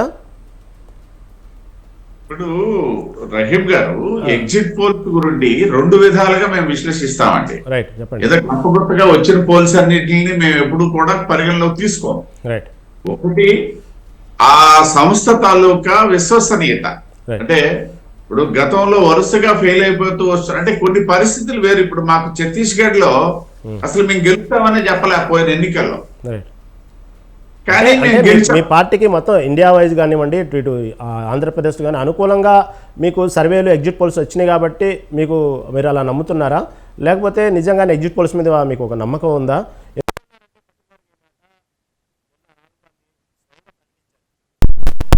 కేవలం మోడీ ఎగ్జిట్ పోల్స్, మోడీ మీడియాని మెయింటైన్ చేసిన ఎగ్జిట్ పోల్స్, ఇవన్నీ ఎగ్జిట్ పోల్స్ అనేవి ఓన్లీ మోడీ ఎగ్జిట్ పోల్స్ తప్ప మీరేం భయపడాల్సిన అవసరం లేదన్నారు. నిజంగానే ఆ మోడీ ఎగ్జిట్ పోల్సా, లేకపోతే మీరు నమ్ముతున్నారా ఎగ్జిట్ పోల్స్ని? రేపు మనమందరము నమ్ముతాం. ఇవాళ మేము నమ్ముతున్నామా లేదనే ప్రశ్న రేపుడికి మారిపోతుంది. విత్ ఇన్ 24 hours మనం అందరూ నమ్మే పరిస్థితి వస్తుంది. అప్పుడు మనం మళ్ళీ డిస్కస్ చేద్దాం, ప్రాబ్లం ఏం లేదు. ఇక్కడ ఒక్క విషయం అండి, మేము ఎగ్జిట్ పోల్స్ ని ఎప్పుడు కూడా గంపగొత్తగా మేము ఎప్పుడు ఫాలో అవ్వట్లేదు. నిన్న కూడా రాష్ట్రంలో ఏకపక్షంగా ఏమీ రాలేదు. దాదాపు 40% సంస్థలు, అంటే దాదాపు 20 సంస్థల తాలూకా ఎగ్జిట్ పోల్స్ నేను పరిశీలించడం జరిగింది. అందులో 12 సంస్థల వరకే కూటమికి ఎడ్జ్ చూపించాయి, 8 సంస్థలు వైసీపీకి ఎడ్జ్ చూపించాయి. వాళ్ళు అన్నట్టు సింహం సింగిల్ గానే వస్తుందని చెప్పారు. అవి కూడా నేనేమంటానంటే ఈ సంఖ్యాపరమైనటువంటిది కాదు. 12 చూపించాయి కాబట్టి మమ్మల్ని విశ్వసించండి అని నేను మిమ్మల్ని కానీ వారిని కానీ ఎవరు చెప్పను. ఈ 12 ఉన్నటువంటి విశ్వసనీయత ఆధారంగా, అంటే గతంలో ఏదైతే యాక్యురసీ, ఇప్పుడు ఉదాహరణకి ఆరామస్థాన్ సర్వే ఉందండి, ఆరామస్థాన్ని వైసీపీకి ఫేవర్ గా చూపించింది. గతంలో ఆయనకు సంబంధించినటువంటి కొన్ని సర్వేలకు సంబంధించి కొన్ని రకాలైనటువంటి అభిప్రాయాలు ఉన్నాయి కాబట్టి దాని ఆధారంగానే తీసుకోవాలి, వాళ్ళైనా మేమైనా. అదే విధంగా ఒక సర్వే చూపించింది, ఒక సర్వే వైసీపీకి 158 159 చూపించింది. సబ్జెక్టివ్ కరెక్షన్, నేను అది కూడా నా దగ్గర ఉంది. ర్యాప్ అనే ఒక సంస్థ 158 చూపించింది వైసీపీకి. నాతో పాటు ప్యానెల్లో ఉన్నటువంటి తిరుత్తని వేణుగోపాల్ గారు కూడా విశ్వసించారని నేను అనుకుంటా. సో ఎందుకు నేను చెప్తున్నానంటే సర్వే సంస్థల తాలూకా విశ్వసనీయత, గత చరిత్ర, వారికి ఉన్నటువంటి ఇన్ఫ్రాస్ట్రక్చరు, ఇట్లాంటివన్నీ పరిగణలోకి తీసుకొని ఎక్కువ సర్వే సంస్థలు మాకేదో ఓకే చెప్పేశారని చెప్పేసి పొంగిపోయేది లేదు, తక్కువ సంస్థలు ఏదో చెప్పారని కుంగిపోయేది లేదు. మంచి మాట చెప్పారు. ఓకే, దాని ఎగ్జిట్ పోల్స్ గురించి, సర్వేల గురించి మళ్ళీ మాట్లాడదాం. లైన్లో ఉండండి. కోటేశ్వరరావు గారు, చూసుకుంటే ఎగ్జిట్ పోల్స్ నిన్నటి వరకేమో 13వ తారీఖు ఎన్నికలు జరిగినాయి, కాకపోతే చాలా గ్యాప్ వచ్చింది. 4వ తారీఖు వరకు కౌంటింగ్ ప్రక్రియ అనేది వాస్తవంగా చాలా గ్యాప్ వచ్చింది. ఈ మధ్యలో చాలా టెన్షన్స్ పడ్డారు. కానీ ఎగ్జిట్ పోల్స్కి ఎప్పుడు లేనంత ప్రాముఖ్యత, ఇంపార్టెంట్ ఎగ్జిట్ పోల్స్ కోసం జనాలు బాగా వెయిట్ చేశారు, ఓటర్లతో సహా అందరూ చాలా వెయిట్ చేశారు. కానీ తీరా ఎగ్జిట్ పోల్స్ వచ్చిన తర్వాత, భిన్నాభిప్రాయాలు వ్యక్తమైన తర్వాత, ఆ ఎగ్జిట్ పోల్స్ వస్తే చాలు దాంట్లో మన పార్టీ విజయం గురించి తెలిసిపోయిద్ది అనుకున్న వాళ్ళు అనుకూలంగా వస్తేనేమో ఆనందపడ్డారు, ప్రతికూలంగా వస్తేనేమో ఎగ్జిట్ పోల్స్ అంతా ఫేకు, ఎగ్జిట్ పోల్స్ ఎప్పుడు కరెక్ట్ కాలేదు, ఎగ్జిట్ పోల్స్ ఎప్పుడు చెప్పినట్టు జరగలేదు అంటున్నారు. ఎగ్జిట్ పోల్స్ గురించి మీ అభిప్రాయం చెప్పండి. అసలు ఎగ్జిట్ పోల్స్ అనేవి ఇది తీసుకోవచ్చు అంటారు? ఎగ్జిట్ పోల్స్ కానివ్వండి, లేదా ప్రీ పోల్ సర్వేలు కానివ్వండి, మన దేశంలో శాస్త్రీయమైనటువంటి పద్ధతుల్లో జరగట్లేదు అనేటువంటిది నా అభిప్రాయం.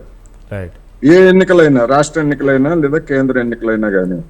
ఎందుకు అంటే మన సమాజంలో ఉన్నటువంటి పరిస్థితుల కారణంగా మన ఓటర్లు ఎవరు కూడా ఎన్నికలకు ముందు కానీ లేదా ఎన్నికల తర్వాత కానీ ఎవరికి వేసింది ఎక్కడ ఓపెన్ అయ్యేటువంటి అవకాశాలు లేవు.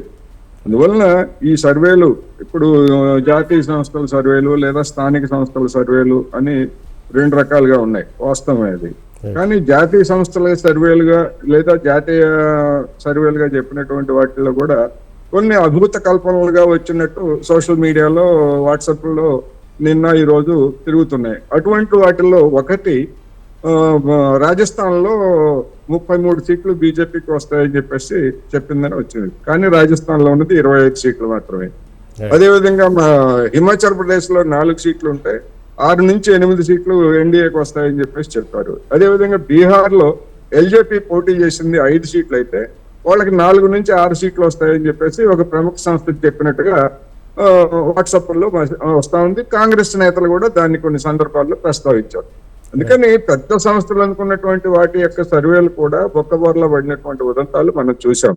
అందుకని నా అభిప్రాయం ప్రకారం ఆంధ్రప్రదేశ్ లో ఉన్నటువంటి సమీకరణలు లేదా పోటీలు తీరుతెన్నులు చూసినప్పుడు 50-50 ఛాన్సెస్ తప్ప మరొకటి కాదు. ఏ పార్టీకి, ఏ 3 పార్టీల కూటమికైనా లేదా ఒక పార్టీకైనా అరౌండ్ 90 తోటి ప్రభుత్వాన్ని ఏర్పాటు చేసేటువంటి అవకాశం ఉంటుంది తప్ప 150 లేకపోతే 250 ఈ విధమైనటువంటి అంకెలు వచ్చేటువంటి పరిస్థితి లేదు. ఇంకోటి, మన వేణుగోపాల్ గారు ఇన్ని రోజుల తర్వాత కూడా పిన్నెల్లి రామకృష్ణారెడ్డి గారు గురించి అసలు సమస్యాత్మక ప్రాంతాల్లో చేయని కారణంగానే ఆయన వెళ్లి పగలగొట్టారని చెప్పి వాదించడం చాలా విచిత్రంగా ఉంది. నేను ఎటువంటి చోట్ల వెళ్ళి నేను కొడతానని చెప్పేసి ఆయన ప్రకటన చేస్తుంటే పోలీసులు ఏం చేసి ఉండేవాళ్ళు తెలిసేది. అందుకని చేసినటువంటి తప్పిదాన్ని అంగీకరించడం అనేటువంటిది కాదు. నేను ఇంకోటి కూడా చెప్పదలుచుకున్నా. పిన్నెల్లి రామకృష్ణారెడ్డి అట్లా పగలగొట్టిన దానికి అక్కడ ఉన్నటువంటి ఎన్నికల సిబ్బంది సహకరించారు. ఎన్నికల సిబ్బంది కాదు, రాష్ట్ర ఎన్నికల సంఘం కూడా సహకరించింది. ఎందుకు అంటే వాళ్ళకి అటువంటి ఫీడ్బ్యాక్, ఆ విధమైనటువంటి వీడియో ఫుటేజ్ ఉన్నది. లేదా అక్కడ ఉన్నటువంటి అధికారులు, ఎన్నికల అధికారులకి వాళ్ళు పెట్టినటువంటి ఫిర్యాదు ఏంటంటే అనామకులు వచ్చి ఊరు పేరు లేని వాళ్ళు వచ్చి చేశారని చెప్పారు. పిన్నెల్లి రామకృష్ణారెడ్డి ఊరు పేరు లేని వ్యక్తి అక్కడ ఉన్నటువంటి పోలింగ్ సిబ్బందికి తెలీదా? ఎందుకు తెలియదండి? ఏం మాట్లాడుతున్నారు? అందువలన రెండోది, వారం రోజుల పాటు వాళ్ళ దగ్గర ఫీడ్ ఉండి వాళ్ళన్ని చూసిన తర్వాత కూడా పిన్నెల్లి చేసినటువంటి అక్రమాల గురించి ఎన్నికల కమిషన్ అఫీషియల్ గా బయట పెట్టలేదు.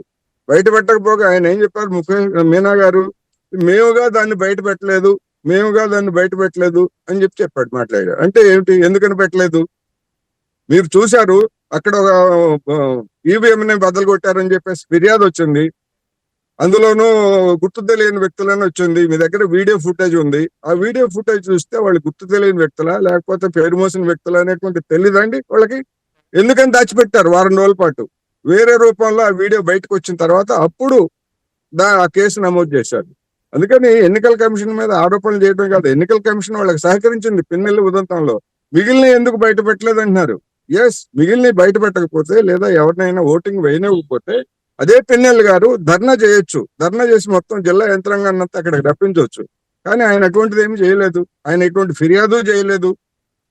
అందువలన ఇవన్నీ కూడా ఏంటంటే ఒక విధమైనటువంటి భయం కావచ్చు, లేకపోతే నేను ముందే చెప్పినట్టుగా ఎలిబి సృష్టించుకోవడానికి చేస్తున్నటువంటివి తప్ప ఇది ఒకటి కాదు. అందుకని ఈ ఎన్నికల ఎగ్జిట్ పోల్స్ అనేటువంటి వాటిని పరిగణలోకి తీసుకోవాల్సినటువంటి అవసరం లేదు. ఏ విధంగా వస్తాయి ఏమిటనేటువంటిది ఎగ్జాక్ట్ పోల్స్ మనకి స్పష్టంగా తెలుస్తున్నాయి. గతంలో అనేక ఫలితాలు అవి తారుమారయ్యాయి గనక వాటిని నమ్మి, అంటే అనుకూలమైనటువంటి మీడియాలో ప్రసారమైనటువంటి వాటిని కానీ లేకపోతే వ్యతిరేక మీడియాలో ప్రసారమైనటువంటి వాటిని కానీ నమ్మి వాటినే ప్రామాణికంగా తీసుకొని పార్టీల కార్యకర్తలు ఆవేశాలకు లోనుగా ఒక్కర్లేదు, ఆశాభంగానికి చెంది అవాంఛనీయమైనటువంటి ఘటనలు కూడా పాల్పడకూడదు అనేది ఈ సందర్భంగా నేను చెప్పదలుచుకున్నాను.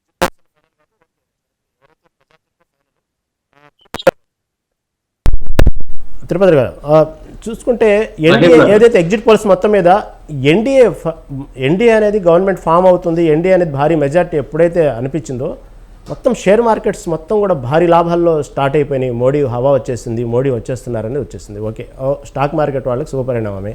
అదేవిధంగా రేపు ఆల్రెడీ ఢిల్లీలో కూడా ఏదో ర్యాలీ అప్పుడే ప్లాన్ చేస్తున్నారు. పార్టీ ఆఫీస్ దగ్గర నుంచి కౌంటింగ్ స్టేషన్ నుంచి పార్టీ ఆఫీస్ వరకు ర్యాలీ కూడా ప్లాన్ చేస్తున్నారనేది ఒక వార్తలు వస్తూ ఉన్నాయి. అప్పుడే సంబరాలు స్టార్ట్ అయిపోయినాయి అంటారు. ఏమంటారు? మీరు కూడా సంబరాల్లో మొదలు పెట్టుకుంటున్నారా పార్టీ? సార్ రహీం గారు చెప్పండి. ఖచ్చితంగా ఇవన్నీ వాస్తవాలు. ఎందుకంటే ఒకటి, ఈ వాతావరణం ఎందుకు నిర్మాణం అవుతుంది అనేసి అంటే దేశంలో నరేంద్ర మోడీ గారు అధికారంలోకి రాకముందు ఒక 10 సంవత్సరాల పాటు, దాదాపు 10 సంవత్సరాల పాటు అస్థిరత్వంతో కూడుకున్నటువంటి ప్రభుత్వం ఉన్నటువంటి నేపథ్యం. రైట్ నరేంద్ర మోడీ గారు వచ్చిన తర్వాత మొదటిసారి 230 రైట్ పర్మిషన్ ఇస్తే నేను వెళ్తానండి. ఓకే ఓకే ఒక 5 minutes అండి, ఒక 5 minutes పర్లేదు వెయిట్, ఒక 5 minutes క్లోజ్ చేద్దాం మీతో. తిరుపతి గారు కాబట్టి ఆ నేపథ్యంలో సుస్థిరమైనటువంటి ప్రభుత్వం వచ్చిన తర్వాత ఇవాళ మీరు స్టాక్ మార్కెట్ గురించి, షేర్ మార్కెట్ గురించి మాట్లాడారు. ఇవాళ ఏం జరిగింది? షేర్ మార్కెట్ ఆ రోజు ఏ పరిస్థితి, ఇవాళ ఏం పరిస్థితి? ఇవాళ ఒక్కరోజే దాదాపు 2500 పాయింట్లు సెన్సెక్స్ హైక్ అయినటువంటి సందర్భాన్ని నేను ఇక్కడ గుర్తు చేస్తున్నాను. అంటే ఏదైతే సుస్థిరంగా ఒక 10 సంవత్సరాల పాటు ప్రభుత్వం వచ్చి ఏదైతే 11వ స్థానంలో ఉన్నటువంటి ఆర్థిక వ్యవస్థ కాస్త ప్రపంచంలోనే 5వ స్థానానికి వచ్చి రాబోయే కొద్ది రోజుల్లోనే 3వ స్థానానికి భారత ఎకానమీ చేరుకుంటుంది అన్నటువంటి ఒక సానుకూల సంకేతాల నేపథ్యంలో ఇవాళ 3వ పర్యాయం నరేంద్ర మోడీ గారి ప్రభుత్వం వస్తే ఆ సానుకూల అంశాలకు మరింత చేయూతనిస్తుంది ప్రభుత్వం అయితేనేమి, లేకపోతే దేశంలో ఉన్నటువంటి అంతర్జాతీయంగా ఉన్నటువంటి పరిస్థితులు అయితేనేమి అన్నటువంటి ఒక భావన ఇప్పుడు వీటన్నిటికీ దోహదపడుతుంది. అదేవిధంగా పార్టీ కూడా డెఫినెట్ గా ఇవాళ నరేంద్ర మోడీ గారు మా ఆలోచన ఎలా ఉంటుంది అనేసి అంటే, నరేంద్ర మోడీ గారు ప్రధానమంత్రి అయితే భారతీయ జనతా పార్టీ ప్రతి కార్యకర్త ప్రధానమంత్రి అయినట్టుగానే భావించుకొని ఈ సెలబ్రేషన్స్ ఉంటాయి. అవి నరేంద్ర మోడీ గారు చెప్పక్కర్లేదు. రైట్ బాగా ఉత్సాహం ఉంటుంది. అది కూడా 3వ పర్యాయం సెలబ్రేషన్స్ ఉంటాయి. Okay right. మీ ఎవరైనా అంతే ఆ పార్టీ గెలిచినప్పుడు కానీ నాయకుడి మీద కానీ ఓకే అలా అంత బాగానే ఉన్నది, ఆనందం వ్యక్తం చేయాల్సిన సందర్భమే కాదంటలేదు. కాకపోతే నిన్న ప్రధాని మోడీ గారు స్వయంగా ఎగ్జిట్ పోల్స్ మీద ప్రకటన చేస్తూ చాలా శుభపరిణామం, ఎగ్జిట్ పోల్స్ అన్ని మాకు అనుకూలంగా ఉన్నాయన్నారు, బాగానే ఉంది. రెమాన్ తుఫాన్ మీద కూడా ఒక విశ్లేషణ చేశారు, కూర్చున్నారు అధికారులతో, అంతవరకు బాగానే ఉంది. అధికారంలోకి వచ్చిన తర్వాత మొదటి 100 రోజుల పరిపాలనలో చేయాల్సినటువంటి మార్పులేంది, 100 రోజుల పరిపాలన ఏం చేయాలని అప్పుడే టాపిక్ మొదలుపెట్టేశారు, అధికారులను కూర్చోబెట్టుకుని నాయకులను కూర్చోబెట్టుకుని, అంతవరకు ఓకే సూపర్ బాగానే ఉంది. అప్పుడే గవర్నమెంట్ రాలేదు, అమూల్ పాల మీదకి వచ్చేటప్పటికి లీటర్ మీద 2 రూపాయలు పెంచేశారు. అదేవిధంగా టోల్ ఛార్జీలు వచ్చేటప్పుడు 5% పెంచేశారు. అంటే ఎన్నికలు అయిపోగానే గతంలో కూడా కొన్ని చూసుకుంటే ఎన్నికల ముందు గ్యాస్ సిలిండర్ రేట్లు తగ్గటం, తర్వాత వెంటనే ఎన్నికలు అయిపోగానే రేట్లు పెంచడం, అలాంటి కొన్ని సందర్భాలు చూస్తాం. అప్పుడే వెంటనే అమూల్ మీద 2 రూపాయలు పెంచేశారు, టోల్ ఛార్జీలు 5% పెంచేశారు. దీన్ని ఎలా మీరు ఎదురు చేస్తారు? మీ పార్టీ మీ స్టాండ్ ఒకసారి గమనించినట్లయితే ఈ ఏదైతే టోల్ ఛార్జీలు అనేవి కూడా గత సంవత్సరం ఇదే రోజు పెరిగాయి. మీరు అబ్జర్వ్ చేయండి, అది పీరియాడికల్ గా పెరిగే సందర్భమే. ఇవాళ పాలైతేనేమి ఎన్నికలు అని చెప్పేసి తగ్గించినవి ఏవీ లేవు. పెట్రోలియం ఉత్పత్తుల్లో కూడా ఏదైతే అంతర్జాతీయంగా ఉన్నటువంటి హెచ్చుతగ్గుల ఆధారంగానే తగ్గిస్తున్నారు. ఎన్నికలు వచ్చాయని చెప్పేసి ఒకసారి తగ్గించింది లేదు, లేకపోతే ఎన్నికలు వచ్చిన తర్వాత మళ్ళీ పెంచి ఇవాళ పెంచేస్తామని చెప్పేసి ఎక్కడ చెప్పలేదే, పెంచుతామని కూడా ఎక్కడ లేదే. కాబట్టి ఇవన్నీ సహజసిద్ధంగా అంటే ఆ పీరియాడికల్ గా జరుగుతున్నటువంటి కొన్ని అంశాలు అక్కడ మనం క్యాజువల్ గా మనకి అక్కడ ఎక్స్పోజ్ అవుతుంటాయి తప్పిస్తే అదేదో కావాలని చేసింది ఏం కాదు రహీం గారు. ఓకే, అంటే ఈ రోజు నుంచే మొత్తం ఒకే వరుసగా పెరుగుతూ ఉండేటప్పటికి మీరు అదే చెప్తున్నా, గత సంవత్సరం కూడా ఇదే రోజు జూన్ 2వ తేదీ నుండే పెరిగాయి గత సంవత్సరం కూడా. ఓకే ఓకే రైట్, దాని మీదకి వద్దాం. వేణుగోపాల్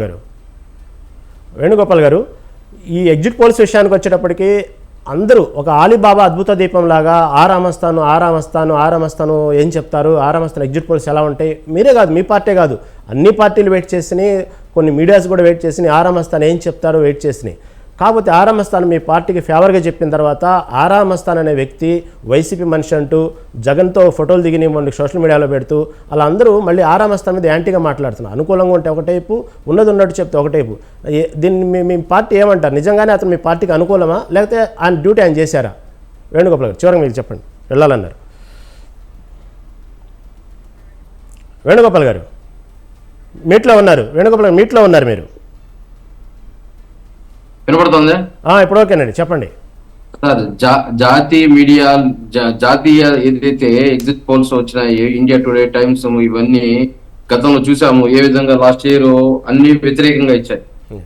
వాళ్ళు శాంపుల్స్ ఫోన్ ద్వారానో లేదా ఒక సంస్థకి ఇచ్చి ఆ సంస్థను సర్వే చేయమనో చెప్తున్నారంట. అంటే మనం మొన్న చూస్తున్న ఇంటర్వ్యూస్ లో ఎగ్జిట్ పోల్స్ చేస్తున్న అనలిస్టులు వాళ్ళ ఏదైతే చర్చా వేదిక వాళ్ళు చెప్తున్నారు, శాంపుల్స్ ఒకే రోజు 13వ తేదీ కానీ ఒక రోజు గ్యాప్ ఇచ్చే 15వ తేదీ కానీ ఒకే స్పాట్ లో ఒక నియోజకవర్గానికి 500 చొప్పున శాంపుల్స్ తీసి 1,00,000 శాంపుల్స్ విత్ ఇన్ 24 hours లో తీసినవి కరెక్ట్ గా వస్తా ఉన్నాయి.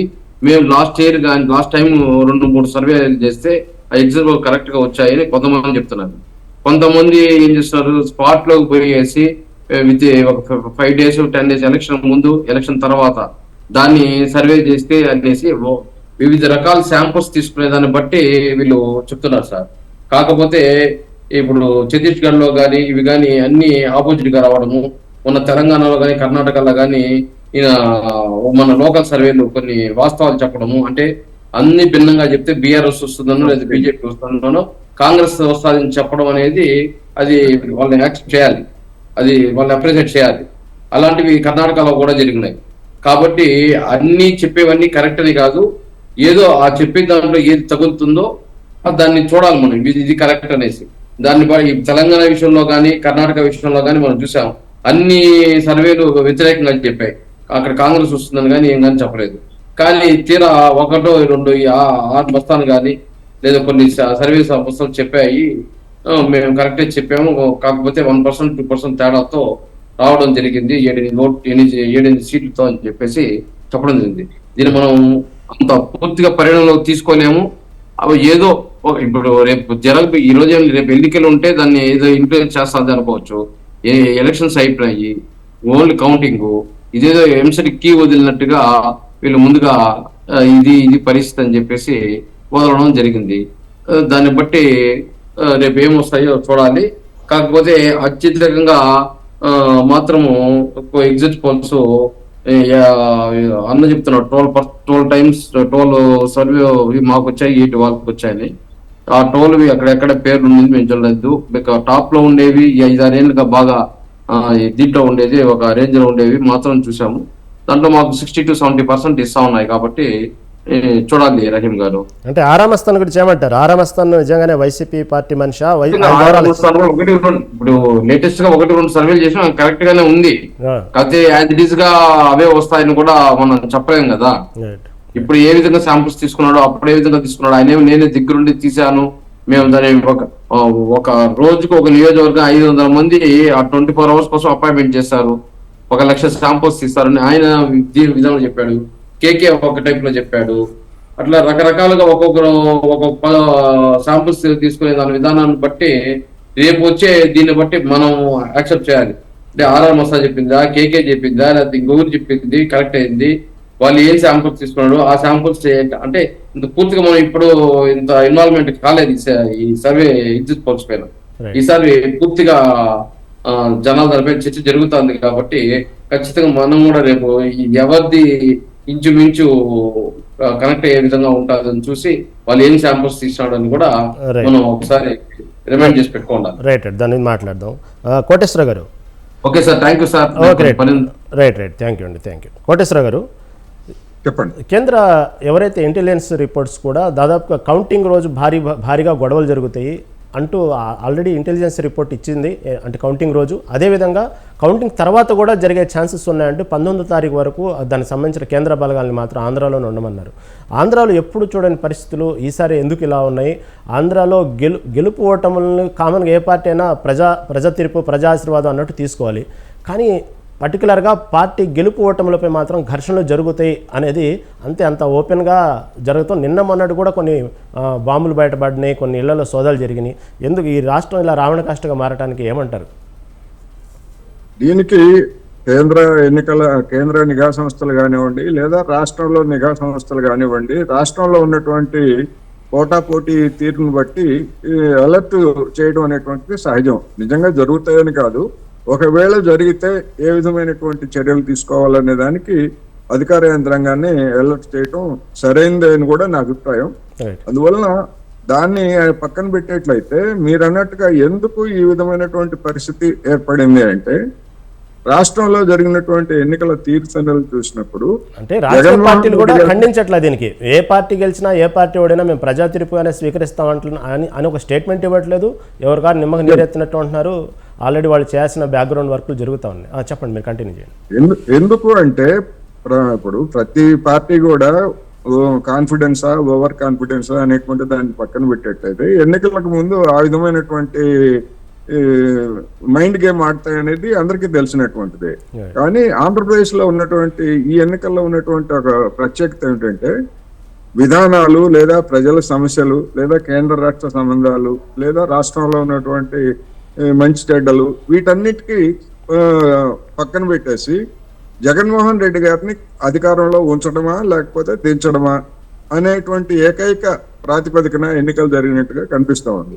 Right. అందుకని జగన్మోహన్ రెడ్డి గారిని ఎట్టి పరిస్థితుల్లోనూ అధికారంలో ఉంచాలి అనేటువంటి వీరభక్తులు, అదేవిధంగా ఎట్టి పరిస్థితుల్లోనూ జగన్మోహన్ రెడ్డి గారిని అధికారం నుంచి కూల్చేయాలనేటువంటి వీర విధేయులు ప్రతిపక్ష పార్టీల్లో ఉన్నటువంటి పరిస్థితిని మనం చూసాం. అందుకని ఉద్రిక్త పరిస్థితులు అనేటువంటి ఎవరు ఆశాభంగం చెందినప్పటికీ రెండో వాళ్ళు దెబ్బతినేటువంటి అవకాశం ఉంది. ఓడిపోయినటువంటి వాళ్ళు కూడా ఘర్షణలకు పాల్పడే అవకాశం ఉంది. ఎందుకంటే ఉక్రోషంతో, అదేవిధంగా గెలిచినటువంటి వాళ్ళకి ఇంకా మాకు అధికారం వచ్చింది, మళ్ళా మాకు అధికారం వచ్చింది, లేదా మాకు మళ్ళా కొత్తగా అధికారం వచ్చింది అని చెప్పేసి రెచ్చిపోయి పాత కక్షల్ని తీర్చుకోవడానికి కానీ లేదా మరొకటి కానీ చేసేటువంటి అవకాశాలు లేకపోలేదు. కానీ నేను అనుకోవటం గతంతో పోల్చినప్పుడు ఎన్నికల సందర్భంగా జరిగినటువంటి ఉదంతాలు అనేటువంటివి చాలా తక్కువ. కొన్ని ఫ్రాక్షన్ విలేజెస్ గా ఉన్నటువంటి పల్నాడు ప్రాంతంలో లేకపోతే రాయలసీమ ప్రాంతంలో చాలా పరిమితంగా జరిగాయి తప్ప గతంతో పోలిస్తే ఈ ప్రాంతాల్లో కూడా ఎక్కువ ఉదంతాలు జరగలేదు. అందువలన రెండవది గడిచినటువంటి 5 సంవత్సరాల్లో జరిగినటువంటి పరిణామాలు లేదా అంతకుముందు పరిణామాలను చూసిన తర్వాత ఎవ్వరు కూడా ఘర్షణలకు సిద్ధపడి లేదా కేసులకి కోర్టుల చుట్టూ తిరగటానికి వీటికి సిద్ధపడి ఆ విధమైనటువంటి ఉద్రిక్త అంటే అవాంఛనీయమైనటువంటి చర్యలకు పాల్పడతారని నేను అనుకోవట్లేదు. ఒకవేళ ఎవరైనా పాల్పడేట్లయితే దానికి ఆయా పార్టీల నాయకులు కారణం తప్ప స్థానికులు కాదు. ఎందుకంటే నాయకులు ఆ విధమైనటువంటి ఉద్రిక్తతల్ని ఎన్నికల ప్రచారం సందర్భంగా రెండు పక్షాల వైపు నుంచి, అటు వైసీపీ నుంచి ఇటు 3 పార్టీల వైపు నుంచి కూడా ఆ విధమైనటువంటి ఉద్రిక్తతల్ని రెచ్చగొట్టినటువంటి నాయకులదే ప్రధానమైనటువంటి బాధ్యత అవుతుంది.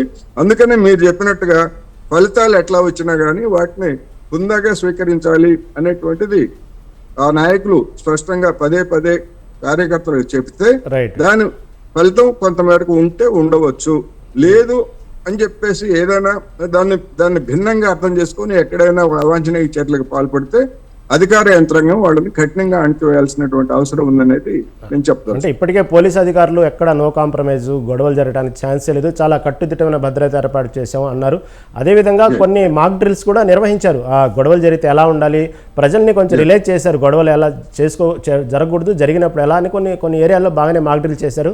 ఎన్నికల అధికారి కూడా కట్టుదిట్టమైన చర్యలు కూడా ఏర్పాటు చేశారు. కాబట్టి అయినప్పటికీ ఆ గెలుపోవటం మీద అందరికీ టెన్షన్ ఉంది. దానికి తోడు ఈ గొడవల మీద కూడా కొన్ని ప్రాంతాల్లోనే మనం చూస్తున్నట్టయితే ఇటు మాచర్లు కానివ్వండి, ఇటు చిత్తూరు జిల్లాలు కానివ్వండి, ఇలా కొన్ని తాడిపత్రి కానివ్వండి, ఇలాంటి కొన్ని ఏరియాస్లోనే ఇలాంటి బాగా గొడవల మీద కాన్సన్ట్రేషన్ జరుగుతూ ఉన్నాయి. ఈసారి జరుగుతాయా లేదా అనేది కాదు, కానీ చెప్పండి. అంటే ఎలక్షన్ అప్పుడు ఎంత జరిగింది కదా, రిజల్ట్స్ వస్తే ఇంకెలా ఉండిద్ది అనేది బాగా అభిప్రాయం వ్యక్తం చేస్తున్నారు. చెప్పండి కోటేశ్వర గారు. ఎందుకని రిజల్ట్స్ వచ్చిన తర్వాత నేను అనుకోవటం ఎవరికి వాళ్ళు సర్దుకుంటారు. ఎందుకంటే ఎవరు అధికారంలోకి వచ్చినా ఎదుటి వాళ్ళ మీద కక్షాపూరితమైనటువంటి కేసులు పెట్టడం అనేది గతంలో జరిగింది.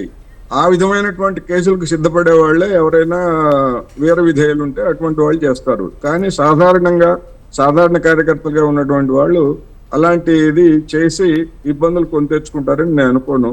ఎవరైనా వాళ్ళు అటువంటి వాళ్ళు ఉంటే వాళ్ళని మనం చేయగలిగింది ఏమీ లేదు. వాళ్ళ కర్మ వాళ్ళు కోర్టుల చుట్టూ కేసుల చుట్టూ తిరగాల్సిందే అనేది నా అభిప్రాయం. Okay, right. తిరుపతిరావు గారు, ఎగ్జిట్ పోల్స్ మొత్తం చూసుకున్నట్టయితే నేషనల్ సర్వేలన్నీ కూడా టీడీపీ ఇటు ఎన్డీఏ కూటమికి ఫేవర్గా ఇచ్చినాయి. కొన్ని లోకల్ సంస్థలు, ఆరామస్థం లాంటి సంస్థలు ఇవన్నీ కూడా వైసీపీకి ఫేవర్గా ఇచ్చినాయి. దానికి తోడు నేషనల్ సర్వేలు అన్నీ కూడా శాంపిల్స్ చాలా తక్కువ తీసుకుంటాయి. ఇక్కడ ఉన్నటువంటి అవగాహన ఉండదు, ఇక్కడ మాట్లాడే లాంగ్వేజ్ వేరు, వాళ్ళకి పనిచేసేటువంటి టీం వేరు. కాకపోతే లోకల్ సర్వేనే పర్ఫెక్ట్. ఆరామస్థాన్ లాంటి సర్వేలు కానీ ఇంకా 4-3 సర్వేలు చూసుకున్నట్టయితే ఇదే కరెక్ట్ అనేటువంటి ఒక రూమర్ ఉంది.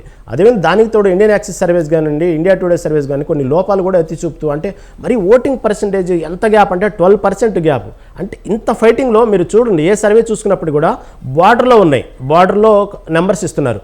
కానీ ఇంత బార్డర్లో కూడా 12% గ్యాప్ అనేది మామూలు మనం కూడా ఒకసారి ఆలోచించాలి. ఈ నేషనల్ సర్వేలో 12% గ్యాప్ ఇవ్వటం ఒకటి, అసలు ఉన్నదే 170 అయితే 177 సీట్లు కూడా ఇచ్చినటువంటి సర్వేలు ఉన్నాయి. దీన్ని ఏమంటారు? మీ పార్టీ మళ్ళీ ఈ సర్వేలు నమ్ముకుని ఉన్నారు కదా, నేషనల్ సర్వేలు ఏమంటారు? నేను ముందే చెప్పాను, వచ్చిన ఈ సర్వేలు మాకు ఫేవర్గా వచ్చాయని చెప్పాను, కానీ ఈ సర్వేలు ఎప్పుడు మేము నమ్మో, మాకంటూ ఒక విధానం ఉంటుందని చెప్పి. రైట్. ఒకటోది. రెండోదండి, ఇది ఇలా రావడానికి కారణం ఏంటనేసి అంటే, ఇందాక సబ్జెక్ట్ కరెక్షన్ కోటేశ్వరరావు గారే అది అనాలిసిస్ చేశారనుకుంటాను. ఈ బాదరాగా శాంపిల్స్ తీసుకొని ఈ టాబ్యులేషన్ చేసి, క్లాసిఫికేషన్ చేసి, టాబ్యులేషన్ చేసి, ఇలాంటి సందర్భంలో కొన్ని గాబరాగా జరిగినటువంటి సంఘటనలు కొన్ని ఉంటాయి. అవి తప్పిదాలు వాళ్ళు సరిదిద్దుకోవట్లేదు. రైట్ సార్, ఓకే, రైట్, సమయభావం అయిపోయింది. రైట్, థ్యాంక్ యూ అండి, మంచి ఎక్స్ప్లెనేషన్ ఇచ్చారు. ఓకే, ఇది ఈనాటి డిబేట్. మళ్ళీ రేపు బిగ్ డిబేట్లో మళ్ళీ కలుద్దాం. అందరూ చూస్తుండండి. ఇది దాదాపుగా మే 13వ తారీఖు నుంచి నిన్నటి వరకు ఎగ్జిట్ పోల్స్ వరకు పడ్డ టెన్షన్ ఒక ఎత్తు. రేపు 4వ తారీఖు కౌంటింగ్, ఎన్ని టెన్షన్స్ పడ్డా, ఎన్ని సర్వేలు వచ్చినా, ఎన్ని ఎగ్జిట్ పోల్స్ వచ్చినా ఫలితం మాత్రం ప్రజల చేతుల్లో ఉంది. అది ఈవీఎంలో నిక్షిప్తమై ఉంది. రేపు ఎటు తిరిగి బహిర్గతం అయిపోద్ది.